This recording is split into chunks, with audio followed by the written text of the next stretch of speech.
So welcome back. To continue our discussion on understanding quantum mechanical picture of NMR phenomena, today we'll be discussing what is nuclear spin Hamiltonian.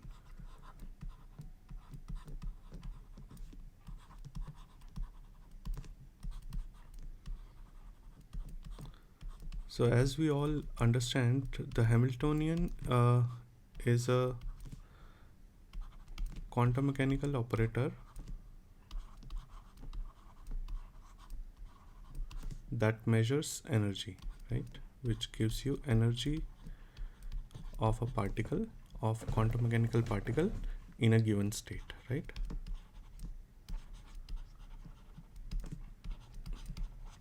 So as we also understand that in a real NMR sample, nuclear spins are not alone, right? So a real NMR sample will contain astronomical number of electrons and other nuclei.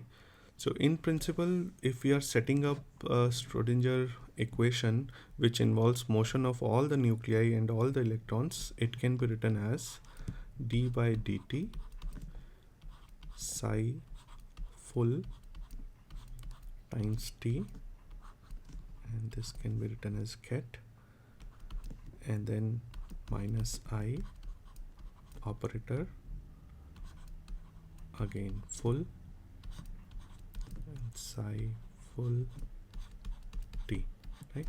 So where psi full t is contains information about position,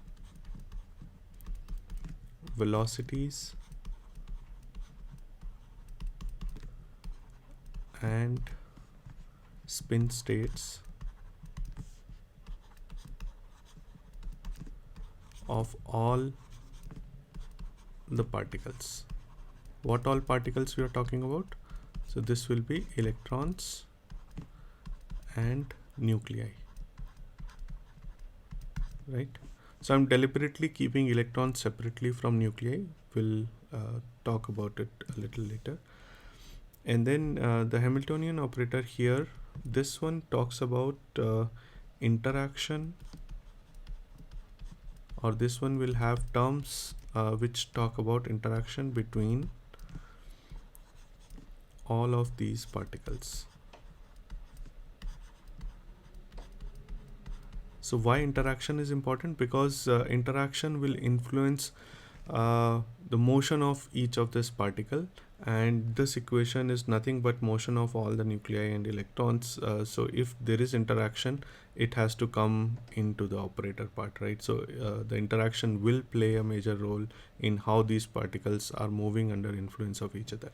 Okay, so this equation, although is complete, but it is useless for all practical purposes because it is not solvable for a real system, right? Why it is not solvable? Because of large number of particles and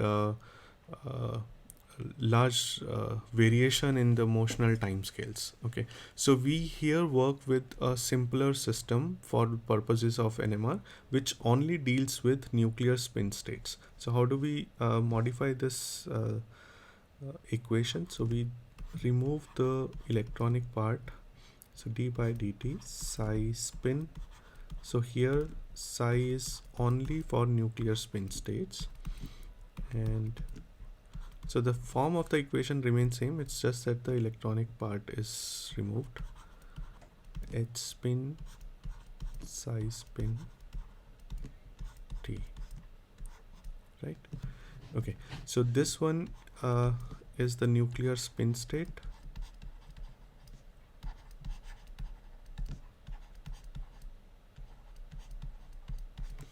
and H is the nuclear spin Hamiltonian. So that means it will talk about interaction only between nuclear spins and not electrons.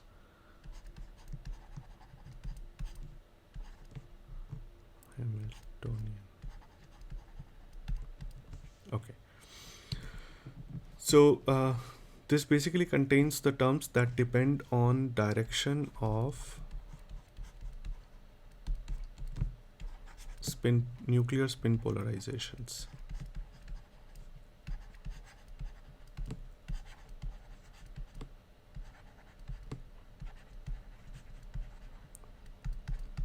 right? So it assumes that magnetic and electronic influences of electrons are blurred out. Why it is blurred out? Because nuclei sees them only as an average of all these effects. So why it is so? The assumption is based on separation of timescales of nuclei and electronic motion, and this assumption is called as Spin Hamiltonian hypothesis. So what we are saying is that the electrons basically move too fast for them to be observed as individual particles. So individual nuclei observe other nuclei, but individual nuclei observe electrons as an average because they are moving too fast. Okay, so this hypothesis is called as Spin Hamiltonian hypothesis.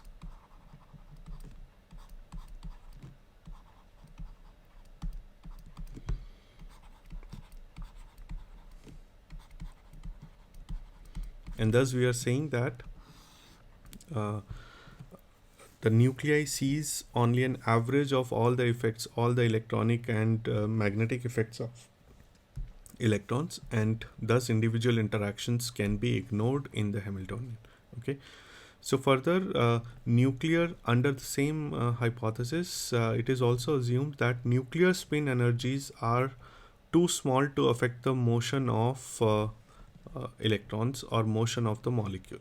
Okay, so we are making 2 points here. One is nuclei observe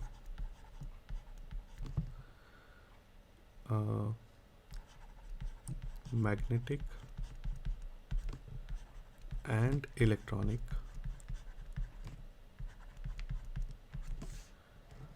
influence of electrons as an average value.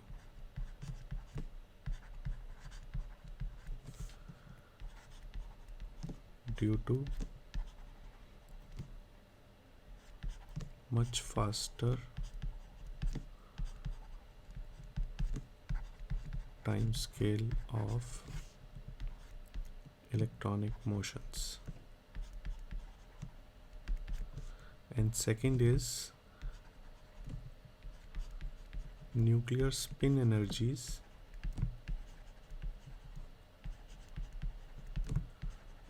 are too small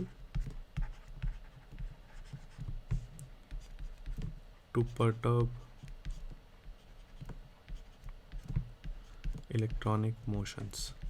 So basically both of these statements are saying the same thing, that the interaction between nuclei and individual electrons can be ignored and only an average of interaction is observed.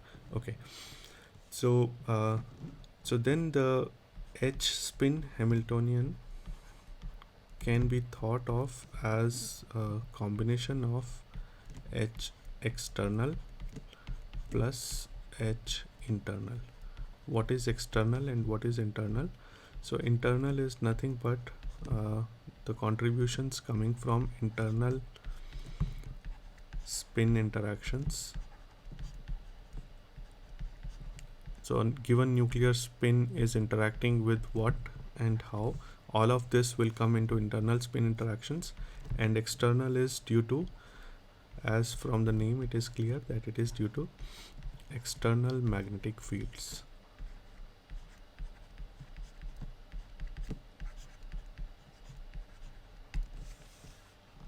Right? Okay, so now let us look at H external. So this will have what all different types of fields which are available, magnetic fields. One is the static field, which is B0 in other words. Then you also have HRF, which is dependent on time. So this is B1 field. This is basically the pulse when you apply a radio frequency pulse for excitation. So that is that Hamiltonian will be called as HRF. And then you have another field which we talked about, that's sometimes in certain experiments there are gradients applied, gradients of magnetic fields are applied. The magnetic field, overall magnetic field here is much less than the static field, but still it has its influence on motion of spins, so it has to be considered. And since it is dependent on position and time, so the dependence will be r and t. Okay, so this is gradient field.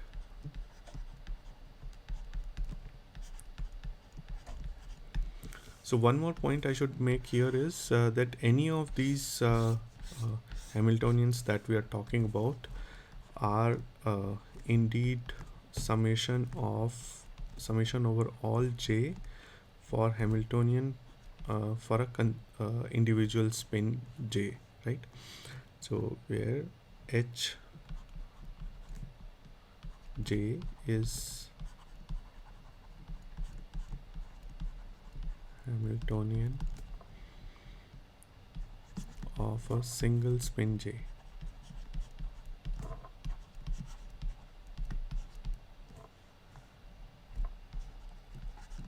And is then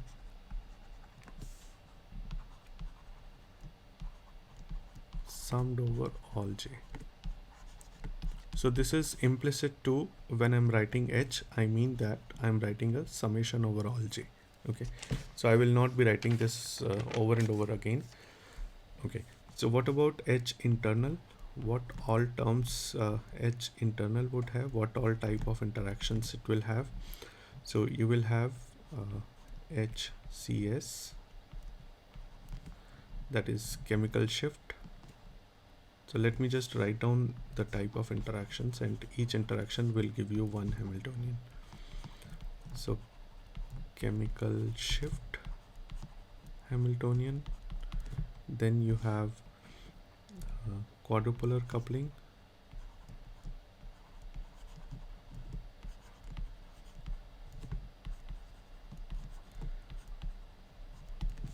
then you have J coupling. All of these are interactions between different spins which can influence the motion of a given spin.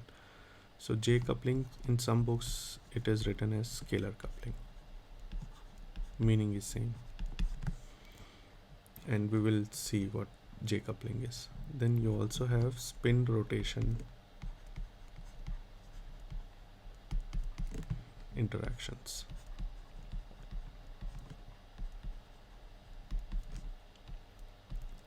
So idea is that whenever a particular type of interaction or external field is playing some role during an experiment, you can apply that Hamiltonian, and only that Hamiltonian will act on the spin and accordingly perturb the motion of the spin, right? Or accordingly the trajectory of the spin can be calculated based on what is the Hamiltonian which is being played. Okay, so let us consider, in that case, let us now consider only chemical shift Hamiltonian. So to consider only chemical shift Hamiltonian, we have to consider something called as uncoupled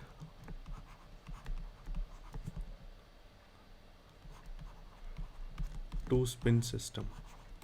We will see the meaning of coupling will be clear in a moment later when we'll discuss the coupled spin system. So let us first consider uncoupled two spin system, and we'll be considering spin half systems here. Okay, so I equal to half. Okay, so let us consider a case of two isolated spins in a molecule which do not interact. So that's why uncoupled. Okay, so two spins which are not interacting, so that means they are far off in distance. So let's say if one spin is this, and we can have another spin this. Okay, let's call this as I spin, this is S spin. Okay, so you have IS spin system.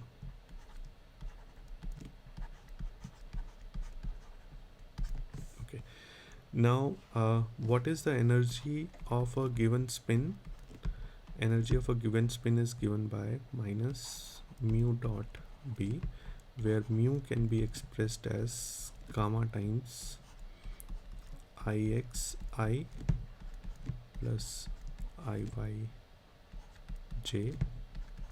plus izk, right? And b can be written as b naught k. So if you take a dot product, you will get only iz b0 gamma terms, right? So you will have energy is equal to minus gamma b naught iz. And if we are talking in terms of operator, we can say that the chemical shift Hamiltonian, which measures the energy of the particle, can be written as minus gamma b naught. So this is the spin angular momentum operator iz, right? So now I have, instead of writing just iz, I am now writing it as I cap. That means it is an operator, right? Okay. So if it's a two spin system, so this is for a single spin system, which is measuring the energy difference between alpha and beta states, right? This is the delta E, which is being measured using this, right? Now let's say if we have two spin system, what happens? So IS spin system. So then how do you modify HCS? So minus gamma B naught 1 minus sigma I. Now this is the shielding constant for I spin. Now the only difference between the two spins will be that their shielding constants will be different, right? That's how you get different chemical shifts for two different protons. Okay. So IZ, and then the next part will be for minus gamma B naught 1 minus sigma S. This is the shielding constant for S spin and SZ operator.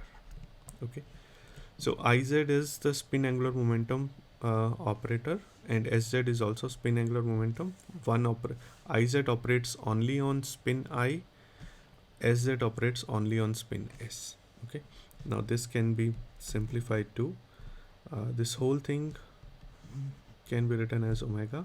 So I will just write along with the negative sign. So omega I IZ plus omega S SZ, right? This is easy to see. So this is your chemical shift Hamiltonian. Okay, now let us see that how the two states, two spin system will modify the energy level diagram. So if you want to display that in energy level diagram, how do you, because there are two states, so I will write alpha alpha, where first alpha corresponds to I spin, second corresponds to S spin, right? Let's display it as energy level diagram. So you have alpha beta, beta alpha, and beta beta, right? So in all of these cases, the first spin corresponds to I, second spin corresponds to S. Why is that important? Because IZ operates only on first spin, SZ operates only on second spin.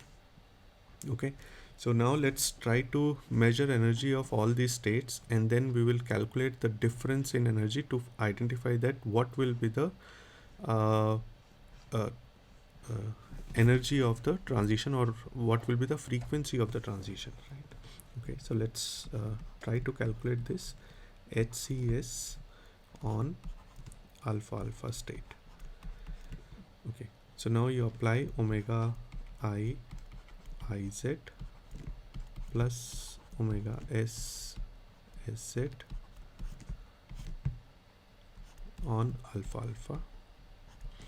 Now IZ applying alpha on alpha will give you alpha back, and SZ along with the M quantum number, which will be half, right? So this will give me omega I divided by 2, right? And this will give me omega S divided by 2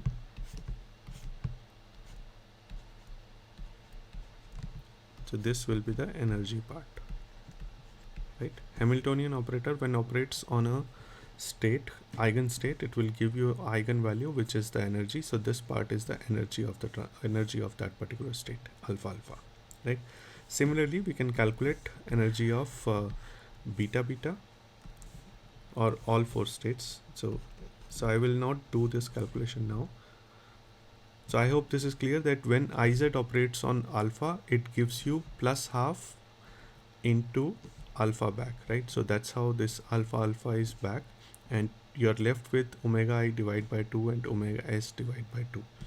Okay, now if you do HCS on alpha beta,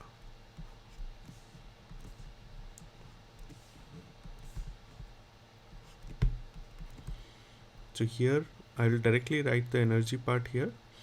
So what will be the energy here? So if I'm applying Iz on alpha, I will get omega I by 2. Sz on beta, I will get minus omega s by 2, right? Minus, because beta state has m value as minus half. So m value will come out as an eigenvalue, and you will get omega s by 2, right? Okay. So HCS applied on beta alpha. So now I'm applying Iz on beta, so that gives me minus omega I by 2, and Sz on alpha, so plus omega s by 2. And similarly, the fourth one is HCS beta beta. Now both of them will be negative, minus omega I by 2 minus omega s by 2. Okay. Now it is easy to see that we now have energy of all this. So what will be the energy of the difference, or delta E, between these states? Okay, so let's try to calculate that.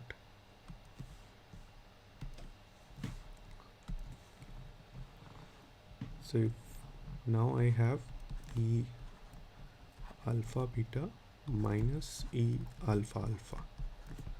Okay, so here if you see that I spin is not changing and S spin is changing from beta to alpha, right? So that means the transition is, or from alpha to beta. So transition is happening for S spin. So this will be a S spin transition, right? So this, if you do the maths, you can see that this will be equal to minus omega s. So all you have to do is just take the energies which we just calculated in the previous page and subtract it for E alpha alpha. Similarly, if you calculate for E beta beta minus E beta alpha, so this is also, here I is in spin beta state and S is going from alpha to beta. So this is also S spin transitions, and here also the energy difference will be minus omega s. Okay. Now similarly, if you calculate for E beta alpha minus E alpha alpha, you will get minus omega I, and E beta beta minus E alpha beta will get minus omega I, right? So both of these are I spin transitions. That means if I'm now writing this states again, alpha alpha alpha beta beta alpha beta beta. So if you see alpha alpha to alpha beta, this is S spin transition, and similarly this one is also alpha beta to beta beta is also S spin transition, and these two transitions are I spin transitions, right? Okay, so under rotating frame, these omegas are then converted into capital omega S and capital omega I, right? This is under rotating frame.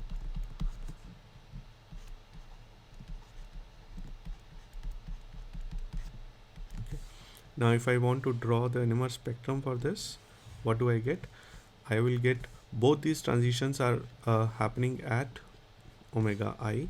So I will get one line at offset I, and both these transitions are happening at omega S. So I will get this is at capital omega S, right? So this is my NMR spectrum under chemical shift Hamiltonian. So for two isolated spins, I will get two individual lines, which is what is expected. Okay. So now let us see how this the system gets modified if I introduce the interaction between the two spins. Okay. So now let us say coupled two spin system.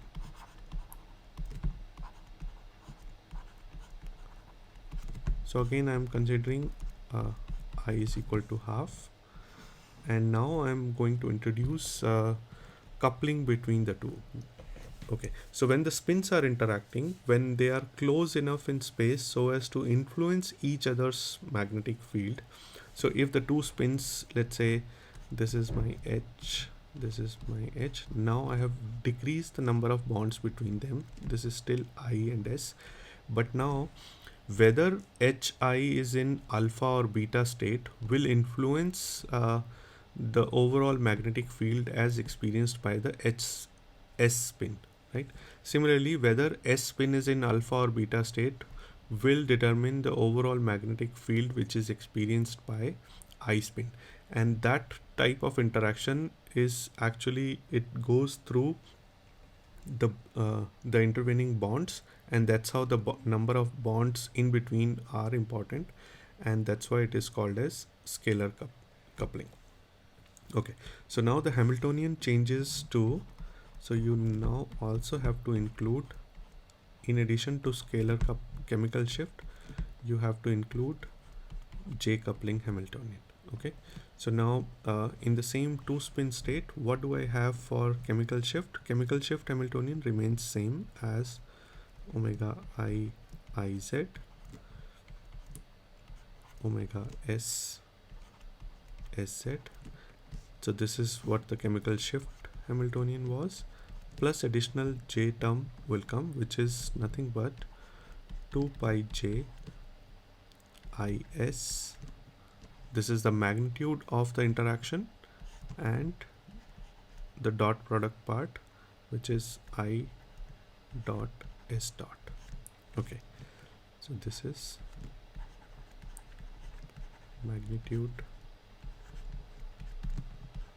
of the interaction. How one small magnet is influencing the other magnet is defined by this value. Okay. Now let's try to expand Hj part. So Hj is now written as 2 pi J Is, and because it's a dot product, so I can say this can be Ix Sx, Iy Sy, Iz Sz. Okay, now under weak coupling limit,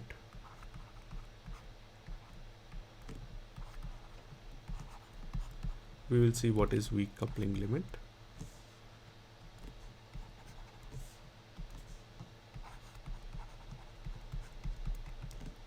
What is weak coupling limit? Where we say that the chemical shift difference between the two spins, the mod of that is greater than, much greater than 2 pi J Is, this value.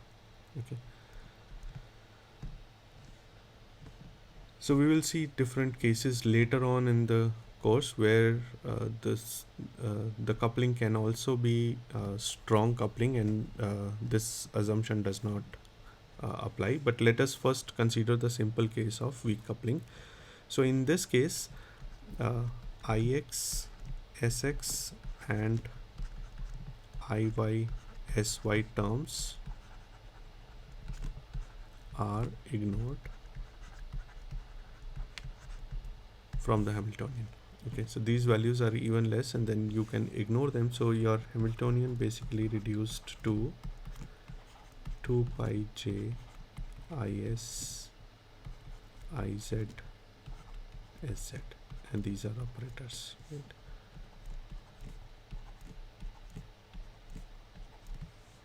Okay, so now let us apply. So now you have same 4 spin state, alpha alpha, alpha beta, beta alpha, beta beta. Now you apply this complete Hamiltonian where 2 terms are coming from chemical shift of 2 spins and 1 term is coming from the scalar coupling, and see what result do you get as energy of the state. Okay, so if I apply H on alpha alpha, so what I will get is so this omega I, so I'm applying Iz on alpha, so I will get 1 by 2. That means I will get the same thing as before, so omega I by 2 plus Sz on alpha, I will get omega S by 2 plus, what else do I get? This 2 pi j term, 2 pi j, and Iz applied on alpha will give you half, Sz applied on alpha will give you another half, right? So what I got is omega I by 2 plus omega S by 2 plus pi j by 2, right? So this 2 gets cancelled and I'm left with pi j by 2. Okay, now let's do the same thing for rest of the 3 states and let's see what we get. So you can do the calculations now. H on alpha beta, so you have one value coming as plus half, another value coming as minus half, so you will have omega I by 2 minus omega S by 2, and now since half into minus half, so you will get minus sign here, minus pi j by 2, right? H on beta alpha, now you'll get first one is negative, second one is positive, omega S by 2, and minus half into plus half, so you'll still get minus here, pi j by 2. Okay, H on beta beta, now here you will get both negative, minus omega I by 2 minus omega S by 2, and now minus half into minus half, so plus pi j by 2. Okay, so now if you see that energy of each state, one state is reduced by pi j by 2 and another state is increased by pi j by 2. So basically if you calculate the difference, you will realize E alpha beta minus E alpha alpha will now be equal to minus omega S minus pi j. All you have to do is take this difference. Similarly, E beta beta minus E beta alpha is equal to minus omega S plus pi j. So this is what I was talking about. So in the previous case where there was no interaction, both these energies were coming out as minus omega S. Here it is, for one it is coming as minus omega S minus pi j, that is it is reduced by pi j amount, and for another transition it is increased by pi j amount. Remember that there are 2 transitions for S spin. These are for S spin transitions, and energy for one is reduced and for one is increased by pi j, right? Similarly for I spin, now E beta alpha minus E alpha alpha is minus omega I minus pi j, and E beta beta minus E alpha beta is minus omega I plus pi j. So here also for one transition the energy is reduced by pi j, and for another transition the energy is increased by pi j. How do I draw it in terms of NMR spectrum? So for no scalar coupling case where there were two isolated spins, I got two lines, one at omega I, another at omega s. So this was no scalar coupling.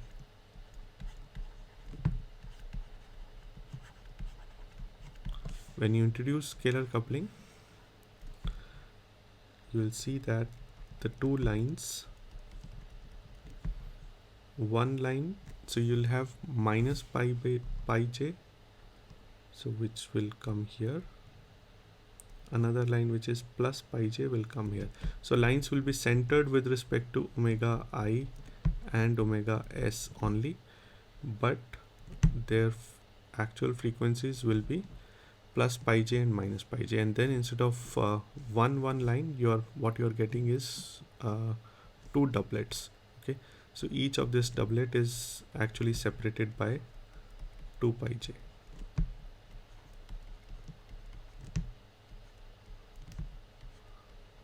Right, and you should also appreciate the fact that here one line is getting divided into two, and that's how this the intensity ratio of these two doublets is actually 1:1,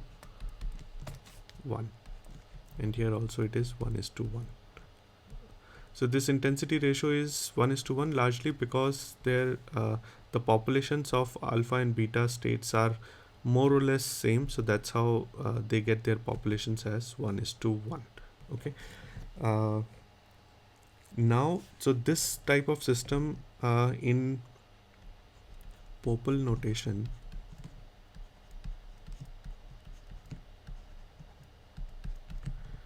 is called as AX spin system.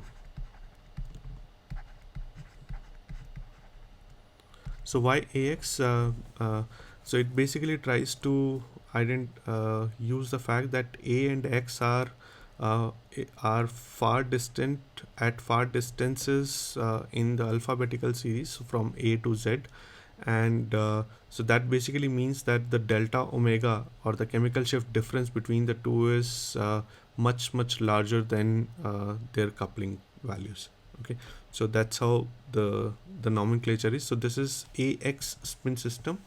So now I would request you to do a little home exercise.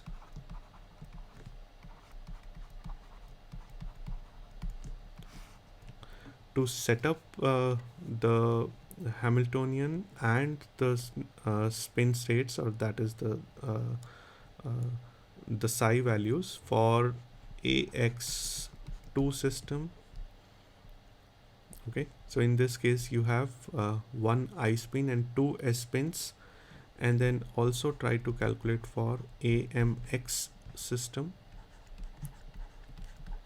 So this is a 3-spin system now. So this is also a 3-spin system where 2 spins are same and 1 is different. Here all 3 spins are different. So this is something of the sort where you have, let's say, this type of a situation.